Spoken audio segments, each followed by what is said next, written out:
All right, let's talk about that moment. You've been through rounds of interviews, you've absolutely crushed it, and you can practically feel that job offer in your inbox. But then they ask for your references. And this, my friends, is the final boss battle that most people don't even know they're fighting. I mean, you're on top of the world, and you should be. You've answered every tricky question, you aced the technical challenge, you clicked with the team. You're thinking the hard part's over. You fire off that email with your list of references, picturing them saying all sorts of amazing things about you. But hang on a second. That reference call? It is not just a formality. It's a high-stakes final exam. And the craziest part is, you're not even in the room to take it. And the questions on this test, they're probably not what you think they are at all. So let's get right into it and bust the biggest myth about reference checks. Most of us have this idea in our heads about why companies even make these calls. And honestly, we've got it kind of wrong. We all tend to believe that a recruiter is calling your old boss just to, double check that you can actually do the stuff you say you can do, right? They're just verifying your skills, making sure your resume isn't a work of fiction.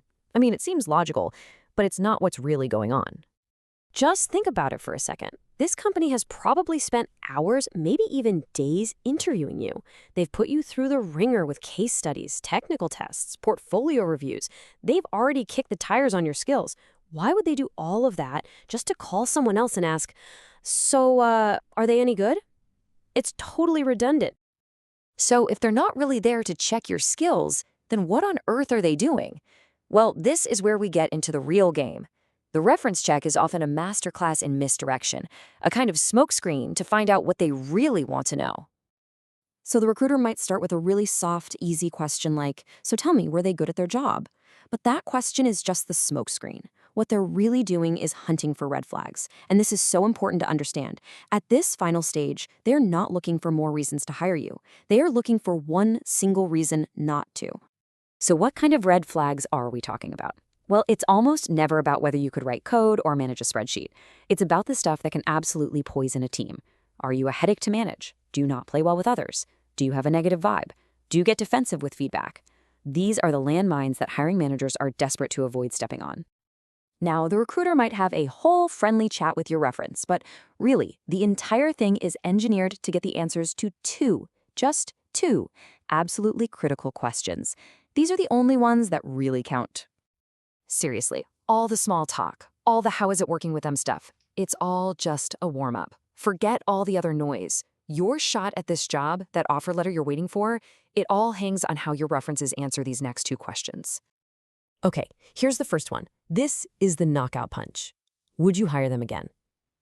It is so powerful because it forces a simple yes or no. There's no waffling, no corporate jargon, any hesitation, any pause, anything other than a fast, confident, oh my God, yes, in a heartbeat is a massive, flashing, neon red flag. And then comes the follow-up. And this one is just brilliant. It's such a clever bit of psychology.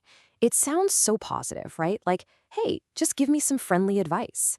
But what the recruiter is really doing is digging for your flaws.